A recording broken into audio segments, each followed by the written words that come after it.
यह दिल्ली पुलिस की तैयारी करने वाले बच्चों के लिए चौथा सेट है, जिसमें 50 जीएस के प्रश्न हैं जो प्रीवियस ईयर में पूछे गए हैं। पहले भी 3 सेट आपको उपलब्ध करा दिए गए हैं। जिन बच्चों ने उन सेटों को नहीं देखा है उसे ज़रूर से देख ले, क्योंकि उसमें काफ़ी इंपॉर्टेंट सवालों पर चर्चा की गई है।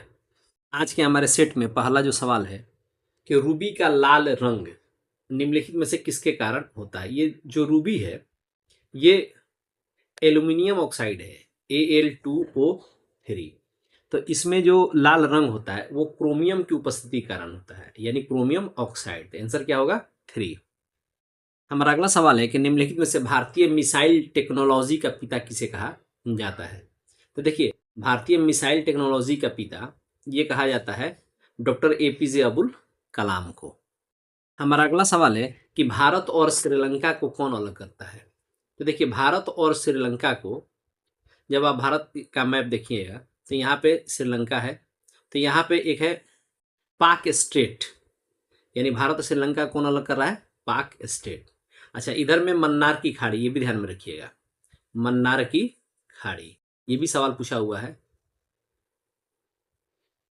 हमारा अगला सवाल है कि भारत के किस राज्य में सबसे अधिक तांबे के अयस्क पाए जाते हैं। तो भारत में सबसे अधिक तांबे के अयस्क पाए जाते हैं राजस्थान में। और राजस्थान में तांबे के लिए एक बड़ा फेमस खान है, खेतड़ी एक जगह है, वहाँ पे तांबे का बहुत बड़ा खदान है। तो आप खेतड़ी का नाम भी याद रखिएगा, ये भी सवाल पूछा हुआ है। हमारा अगला सवाल है कि भारत के किस राज्य से कर्क रेखा नहीं गुजरती है। देखिए, ये जो कर्क रेखा है यानी tropic of cancer, tropic of cancer कहते हैं 23.5 डिग्री उत्तरी अक्षांश को, 23.5 डिग्री उत्तरी अक्षांश यानी नॉर्थ लैटिट्यूड। तो अब ये देखना है हमें कि भारत के कौन सा राज्य जो ऑप्शन में दिया हुआ है जिससे कर्क रेखा नहीं गुजरती है। तो भारत में कर्क रेखा 8 राज्यों से गुजरती है, जिसमें पहला क्या है? गुजरात, राजस्थान, मध्य प्रदेश, छत्तीसगढ़, झारखंड, वेस्ट बंगाल, त्रिपुरा और मिजोरम। आप ये नाम भी याद रखिएगा, ये भी एग्जाम में सवाल पूछा हुआ है। पहला कौन सा है? गुजरात, दूसरा राजस्थान, फिर मध्य प्रदेश, छत्तीसगढ़, झारखंड, पश्चिम बंगाल, त्रिपुरा और मिजोरम। तब हम इसमें देख लें। देखिए, इसमें जो उत्तर प्रदेश है यहाँ से कर्क रेखा नहीं गुजरी है। इसमें 2-3 सवाल आप ध्यान में रखिएगा। पहला, कर्क रेखा कितने डिग्री अक्षांश को कहते हैं? तो 23.5 डिग्री उत्तरी अक्षांश को। फिर एक सवाल ये भी पूछता है कि विषुवत रेखा यानी इक्वेटर लाइन जो है वो कितने डिग्री अक्षांश को कहते हैं? तो विषुवत कहते हैं 0 डिग्री को। और फिर एक और सवाल है कि मकर रेखा कितने डिग्री अक्षांश को कहते हैं? तो मकर रेखा यानी कि ट्रॉपिक ऑफ कैप्रिकॉर्न, ये मकर रेखा हम कहते हैं 23.5 डिग्री साउथ, 23.5 डिग्री दक्षिणी जो अक्षांश है उसे हम लोग क्या बोलते हैं? मकर रेखा। ये तीनों आप ध्यान में रखिएगा, बड़ा इंपॉर्टेंट है, कई बार एग्जाम में सवाल पूछा हुआ है। देखिए, अगला सवाल है कि भारत के किस राज्य में सर्वाधिक वन है। तो देखिए, भारत के मध्य प्रदेश में सर्वाधिक वन पाया गया है।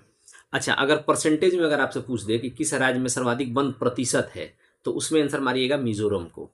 लेकिन अगर सबसे अधिक वन पूछ रहा है तो आंसर क्या होगा? मध्य प्रदेश। देखिए, हमारा अगला सवाल है कि योजना आयोग का अध्यक्ष कौन होता है। देखिए, ये पिछले वाले सेट में भी ये सवाल इसी से मिलता जुलता एक सवाल पूछा गया था। तो देखिए, योजना आयोग का जो अध्यक्ष होता है वो होता है देश का प्रधानमंत्री। तो आंसर क्या मारेंगे? Prime minister. अच्छा, योजना आयोग की स्थापना कब की गई थी? 1950 में। अब इसका नाम क्या हो गया? नीति आयोग, NITI, नीति आयोग। ये भी ध्यान में रखिएगा। हमारा अगला सवाल है कि निम्नलिखित में से किस राज्य ने रेन वाटर हार्वेस्टिंग को प्रत्येक घर में अनिवार्य कर दिया है? तो इसका आंसर क्या होगा? तमिलनाडु। देखिए, हमारा अगला सवाल है कि भारत का सर्वोच्च विधि अधिकारी कौन होता है। तो भारत का जो सर्वोच्च विधि अधिकारी है वो होता है अटॉर्नी जनरल ऑफ इंडिया, जिसे हम लोग हिंदी में क्या बोलते हैं? महान्यायवादी, महान्यायवादी। अच्छा, इसकी नियुक्ति जो है कौन करता है? राष्ट्रपति। हमारे संविधान में आर्टिकल 76, ये भी ध्यान में रखिए, सवाल पूछा हुआ है, 76 में इसके बारे में जिक्र किया गया है। ये देश का सर्वोच्च विधि अधिकारी है। देश में कहीं भी अगर सरकार का अपना पक्ष रखना है कोर्ट में तो यही रखता है, ठीक ना। हमारा अगला सवाल है कि हम मानव हृदय में यानी हमारे हार्ट में कितने चेंबर होते हैं। हमारे हार्ट में कितने चेंबर होते हैं? 4। हमारा अगला सवाल है कि मानव के जो ब्लड ग्रुप हैं उनमें से कौन सा ब्लड ग्रुप जो है सर्वग्राही होता है, यानी वो सबसे ब्लड ले सकता है, यानी यूनिवर्सल रेसिपिएंट। तो हमारे जो 4 ब्लड ग्रुप हैं, ए, बी, ए बी और ओ, जिसमें ओ क्या है, डोनर है, और ए बी जो है सबसे ब्लड ले सकता है। अच्छा, अगला सवाल है कि कौन सा विटामिन जो है रक्त जमाने में मदद करता है। देखिए, रक्त जमाने में मदद करता है विटामिन के। अब विटामिन के का रासायनिक नाम क्या है, फिलोक्विनोन। फिलोक्विनोन, ये भी सवाल पूछा हुआ है। देखिए, अगला सवाल है कि निम्नलिखित में से किस दिन सेना दिवस मनाया जाता है। तो सेना दिवस मनाया जाता है 15 जनवरी को। अच्छा, अगर वायुसेना दिवस पूछ देगा तो वायुसेना, देखिए ये जो था ना, ये था थल सेना, और वायुसेना दिवस मनाया जाता है 8 अक्टूबर को। अच्छा, नौसेना दिवस अगर पूछ दे तो नौसेना ये मनाया जाता है 4 दिसंबर। तो ये तीनों तारीख याद रखिएगा, सेना दिवस या थल सेना दिवस 15 जनवरी, वायु सेना दिवस 8 अक्टूबर, और नौसेना दिवस 4 दिसंबर। हमारा अगला सवाल है कि ध्वनि यानी साउंड जो है किससे नहीं गुजर सकती है। तो देखिए, साउंड को गुजरने के लिए कोई ना कोई एक माध्यम चाहिए। तो जल है, वो भी एक माध्यम है, स्टील भी एक माध्यम है, वायु है, उससे भी एक माध्यम मिल जाता है, लेकिन वैक्यूम जो हो जाएगा तो वहां से ध्वनि नहीं गुजरेगी। देखिए, हमारा अगला सवाल है कि फलों को कृत्रिम रूप से पकाने के लिए हम किस गैस का उपयोग करते हैं। तो फलों को कृत्रिम रूप से पकाने के लिए हम एसिटिलीन का उपयोग करते हैं, जो कि कैल्शियम कार्बाइड से बनता है। Calcium carbide CaC2। जब CaC2 जब नमी के संपर्क में आता है तो उससे गैस निकलती है, जिसे हम लोग कहते हैं एसिटिलीन।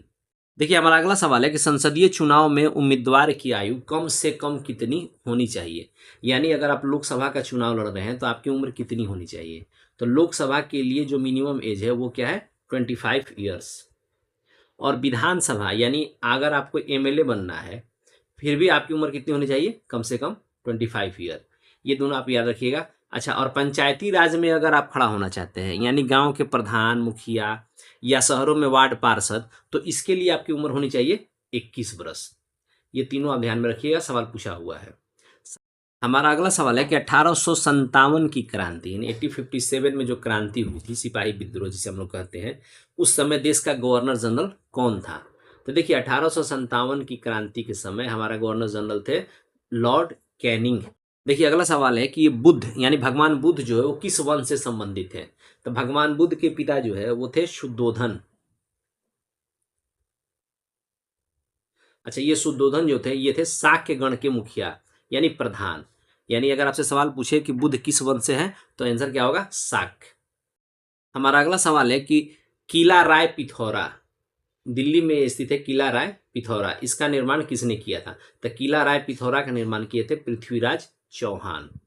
देखिए, अगला सवाल है कि इनकलाब जिंदाबाद का नारा सबसे पहले किसने दिया। देखिए, इसमें जो ऑप्शन है इसमें आंसर क्या होगा, भगत सिंह। चूंकि भगत सिंह ने इस नारे को काफ़ी फेमस बना दिया था, लेकिन वास्तविक में ये जो नारा है इनकलाब जिंदाबाद, ये नारा दिए थे मौलाना हसरत मोहानी। ये UPPCS में सवाल पूछा हुआ है, ये ध्यान रखिएगा, मौलाना हसरत मोहानी। देखिए, हमारा अगला सवाल है कि भूदान आंदोलन किससे संबंधित है। ये एक आंदोलन था जिसमें बड़े जमींदारों से भूमि स्वेच्छा से दान करने की बातें कही गई थी। ये आंदोलन का नेतृत्व किए थे आचार्य विनोबा भावे। भूदान आंदोलन, और ये आंदोलन कब चला था, 1951, 1951 में। अच्छा, अगर आपसे सवाल ये पूछे कि पहला भूमि दान किसने किया था, तो वो आज के जो तेलंगाना है वहां पर एक पंचायत था पोचमपल्ली। पोचमपल्ली। अच्छा, वहीं के एक बहुत बड़े जमींदार थे बी रामचंद्र रेड्डी। क्या नाम था उनका, बी रामचंद्र रेड्डी। इन्होंने ही इसमें पहला भूमि दान किया था। देखिए, अगला सवाल है कि कथकली नृत्य जो है ये किस राज्य से संबंधित है। तो कथकली नृत्य का संबंध है केरल से। देखिए, हमारा अगला सवाल है कि भारत सरकार किससे अधिक राजस्व प्राप्त करती है, यानी गवर्नमेंट ऑफ इंडिया को सबसे अधिक रेवेन्यू जो है इन टैक्स में किससे आता है। तो देखिए, जो ऑप्शन दिया गया है इसमें आंसर क्या होगा, इनकम टैक्स। लेकिन भारत सरकार को जो सबसे अधिक टैक्स प्राप्त होती है वो प्राप्त होती है कारपोरेट टैक्स से। अच्छा, हमारा अगला सवाल है कि किन दो महासागरों को पनामा नहर जोड़ती है। ये जो पनामा नहर है ये आपको जोड़ती है प्रशांत महासागर और एटलांटिक महासागर। जब आप मैप देखिएगा तो ये नॉर्थ अमेरिका और नीचे में है साउथ अमेरिका, और इधर क्या है प्रशांत, और इधर है एटलांटिक महासागर। तो यहाँ जब बीच में आप देखिएगा तो यहीं पे पनामा नहर है, ये दोनों को जोड़ती है, एटलांटिक महासागर को और प्रशांत महासागर को, यानी पैसिफिक ओशियन और एटलांटिक ओशियन को। देखिए हमारा अगला सवाल है कि निम्नलिखित में से कौन सा अल्पाधिकार की परिभाषा के सर्वाधिक निकट है। तो देखिए इसमें अगर हम चारों पर ध्यान दें तो देखिए नाई के दुकान पे अल्प लोगों का अधिकार तो है नहीं, गांव गांव गली गली में आपको ये मिल जाएगा। बिल्डिंग के दुकान की भी स्थिति वही है। गेहूं पैदा करने वाले किसानों की भी संख्या बहुत अधिक है। लेकिन देखिए जो सिगरेट उद्योग है ये बहुत कम ही ऐसे उद्योग है जो सिगरेट बनाते हैं, यानी अल्पाधिकार की परिभाषा के सर्वाधिक निकट कौन सा होगा, सिगरेट इंडस्ट्रीज। देखिए हमारा अगला सवाल है कि पूर्ण प्रतियोगिता यानी कि परफेक्ट कंपटीशन, इसमें आवश्यक शर्त क्या है। तो देखिए इसके लिए आवश्यक शर्त क्या है कि एक समान समय में, पूर्ण प्रतियोगिता का बाजार हम उस बाजार को कहेंगे जहां एक समान समय में एक जैसे जो सामान है उनकी कीमत एक समान होगी, तो उसे हम लोग क्या बोलेंगे, पूर्ण प्रतियोगिता। तो इसमें हम ऑप्शन 4 को टिक लगाएंगे। देखिए हमारा अगला सवाल है कि भारत में ऐसी कौन सी एजेंसी है जो कि म्यूचुअल फंड को, ठीक ना, म्यूचुअल फंड हो गया या शेयर मार्केट को क्या करती है, रेगुलेट करती है। तो वो हमारी एजेंसी क्या है, सेबी। अच्छा, इस सेबी का फुल फॉर्म क्या है, security and exchange board of India, security and exchange board of India. अच्छा, इसकी स्थापना कब की गई थी, 1992 में। इसका हेडक्वार्टर कहाँ है, इसका हेडक्वार्टर है मुंबई में। देखिए हमारा अगला सवाल है कि इंपीरियल बैंक ऑफ इंडिया की स्थापना कब की गई। तो इंपीरियल बैंक ऑफ इंडिया की स्थापना की गई थी 1921 में। अच्छा, इसमें 3 उस समय के महत्वपूर्ण जो बैंक थे, पहला था बैंक ऑफ बंगाल, दूसरा था बैंक ऑफ बॉम्बे और तीसरा था बैंक ऑफ मद्रास। इन तीनों बैंकों को आपस में यूनाइट कर दिया गया था और उसका नाम क्या हो गया था, इंपीरियल बैंक ऑफ इंडिया। अच्छा, बाद में 1955 में इसी बैंक का नाम क्या हो गया, एसबीआई। आप लोग ध्यान रखिएगा, ये कई बार एग्जाम पूछा हुआ है, ठीक ना। देखिए हमारा अगला सवाल है कि इनमें से कौन सा कार्य व्यवस्थापिका का नहीं है, यानी कि जो हमारा लेजिस्लेचर है उसका काम नहीं है। तो चलिए हम लोग देख लेते हैं। पहला है कानून बनाना, ये तो भाई व्यवस्थापिका का महत्वपूर्ण काम है। दूसरा है बजट बनाना। देखिए बजट बनाना जो है ये व्यवस्थापिका का कार्य नहीं है, ये काम किसका है, ये है कार्यपालिका का, कार्यपालिका। अच्छा, तीसरा क्या है, बजट पारित करना। हाँ, कार्यपालिका जो बजट बनाती है उसे संसद में पेश किया जाता है, यानी बजट को पास करने का काम किसका है, व्यवस्थापिका का, ये भी सही है। और तीसरा क्या है, कार्यपालिका पर नियंत्रण रखना। देखिए संसद क्या करता है कि जो हमारी कार्यपालिका है यानी जो मंत्रिमंडल है, जो प्रधानमंत्री है, इन सबों पे नियंत्रण रखती है। कैसे रखती है नियंत्रण, जब भी सदन चलेगा तो उसमें सरकार से सवाल पूछा जाएगा, जिसके कारण सरकार को ये लगता है कि भाई हमें सही काम करना है, नहीं तो जनता के बीच में गलत मैसेज जाएगा। इस तरह से वो क्या करती है, कार्यपालिका को नियंत्रित करती है। तो हमारा सवाल इसमें क्या था कि इनमें से कौन सा व्यवस्थापिका का कार्य नहीं है। तो हम आंसर क्या मारेंगे, बजट बनाना। बजट बनाना किसका कार्य है, ये कार्य है कार्यपालिका का। देखिए अगला सवाल है कि सामाजिक समझौता सिद्धांत यानी सोशल कॉन्ट्रैक्ट थ्योरी के प्रणेता कौन है। तो देखिए इनमें से ये जो तीनों है, इन तीनों का मार देंगे हम, यानी इसमें आंसर क्या हो जाएगा, 4। सभी विकल्प सही है।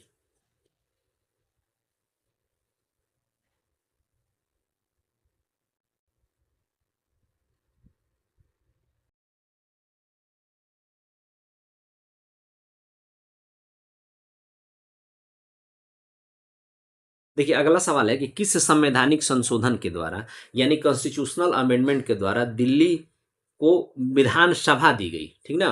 देखिए दिल्ली क्या है, दिल्ली एक केंद्र शासित प्रदेश है और केंद्र शासित प्रदेश में जनरली विधानसभा तो होती नहीं है।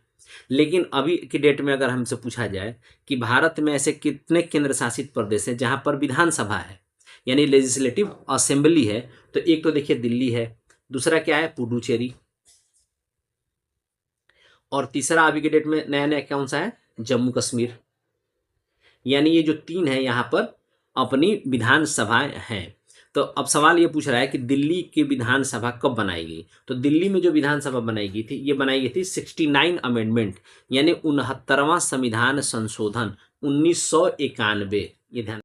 हमारा अगला सवाल है कि जो हमारा आर्टिकल 368 है, ये किससे संबंधित है। तो देखिए आर्टिकल 368 में जो भी हम संविधान संशोधन करते हैं, यानी कॉन्स्टिट्यूशनल अमेंडमेंट जो होता है, वो इसी आर्टिकल में इसका जिक्र किया गया है।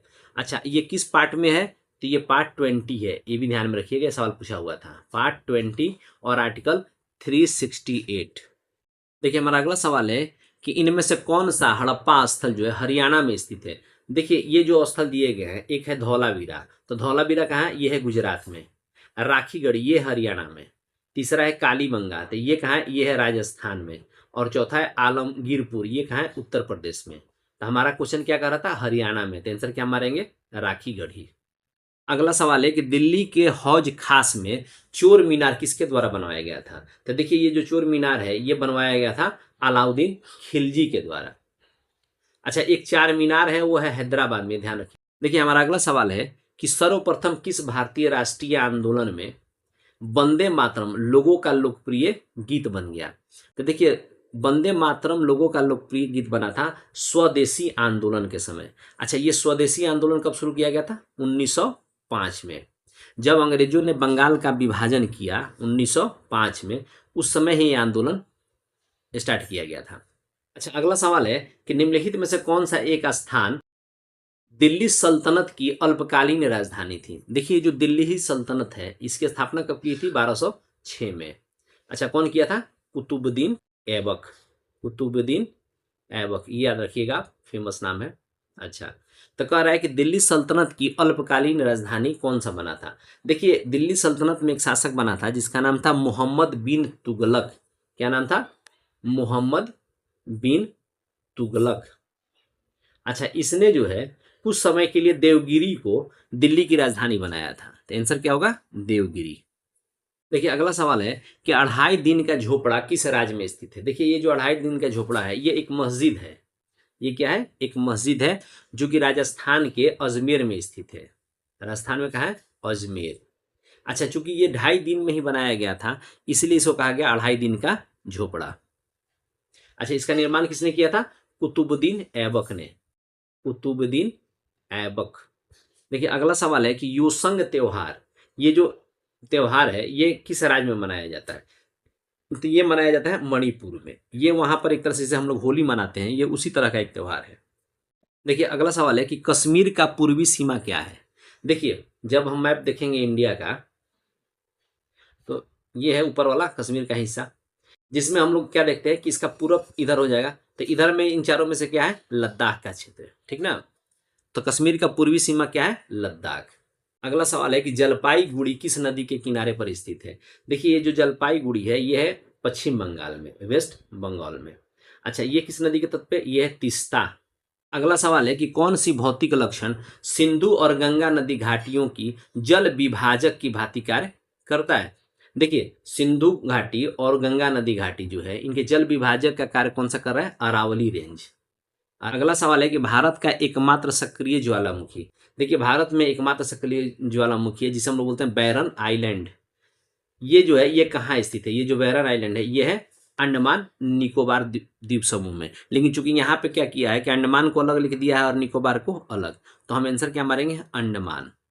देखिए अगला सवाल है कि वर्तमान में विश्व के जो कपास निर्यातक देश हैं, इनमें भारत का स्थान कौन सा है। भारत का स्थान है दूसरा। अच्छा, पहला स्थान किसका है, अमेरिका का। देखिए हमारा अगला सवाल है कि भारत का कौन सा क्षेत्र अपनी वर्षा का अधिकांश भाग उत्तर पूर्वी मानसून से प्राप्त करता है। देखिए भारत में जो वर्षा है वो 2 मानसूनों से होती है। पहला क्या है, दक्षिण पश्चिम मानसून यानी इधर से, और दूसरा उत्तर पूर्वी मानसून यानी नॉर्थ ईस्ट। आइए क्या है, साउथ वेस्ट। तो सर्वाधिक वर्षा अगर पूछेगा भारत में, तो हम मारेंगे दक्षिण पश्चिम मानसून, ये वाला मानसून। ये इस मानसून में वर्षा जो होती है वो बरसात के दिनों में होती है, लेकिन जब लौटता हुआ जो मानसून है उसे हम लोग बोलते हैं उत्तर पूर्वी मानसून, यानी ठंडे के दिनों में थोड़ा सा। तो इस मानसून से सर्वाधिक वर्षा कहाँ होती है, ये जो तमिलनाडु का ये जो पूरा हिस्सा है, तमिलनाडु और के आंध्र प्रदेश वाला, तो इनमें होती है उत्तर पूर्वी मानसून से वर्षा। तो आंसर क्या मारेंगे, कोरोमंडल और रॉयल सीमा। चूंकि कोरोमंडल तट जो है इसे हम किसे बोलते हैं, जो तमिलनाडु का तट है, और रॉयल सीमा वाला क्षेत्र कहाँ है, ये आंध्रा में ये क्षेत्र है। तो आंसर क्या हो जाएगा 4। देखिए हमारा अगला सवाल है कि जब कोई ये गतिशील पिंड है, ठीक ना, मूविंग बॉडी जो है, अगर उसकी गति को दोगुनी कर दी जाए, यानी उसका जो वेग है इसे हम लोग क्या कर दें, दोगुना कर दें, तो कह रहा है कि उसकी गतिज ऊर्जा यानी काइनेटिक एनर्जी में क्या चेंजिंग आएगी। देखिए गतिज ऊर्जा निकालने का जो फॉर्मूला है वो क्या है, 1/2 mv², ठीक ना। तो अब अगर हम मान लो ये भी जो है अगर इसको हम डबल कर देंगे तो उसका जो गतिज ऊर्जा जो है यानी जो काइनेटिक एनर्जी जो है वो क्या हो जाएगी, 4 गुना। देखिए अगला सवाल है कि निम्नलिखित में से किसकी विशिष्ट ऊष्माधारिता सबसे अधिक है।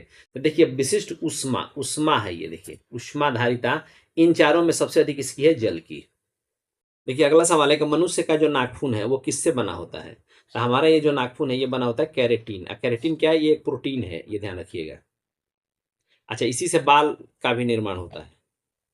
देखिए अगला सवाल है कि निम्नलिखित में से कौन सी आर्टरी, आर्टरी मतलब धमनी, जो कि ऑक्सीजन युक्त रक्त का परिवहन नहीं करती है।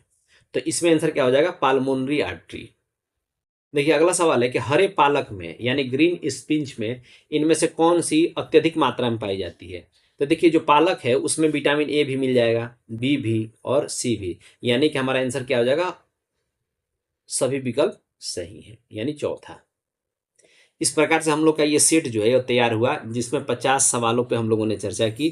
अच्छा, सबसे इसमें अच्छी बात क्या है कि 50 सवाल पर चर्चा तो हम लोग करते हैं, लेकिन उसके साथ साथ कम से कम 50 या 60 सवाल हम लोग अदर जान जाते हैं, किसी न किसी सवाल से संबंधित जो अदर सवाल है उस पर भी हम लोग चर्चा करते हैं।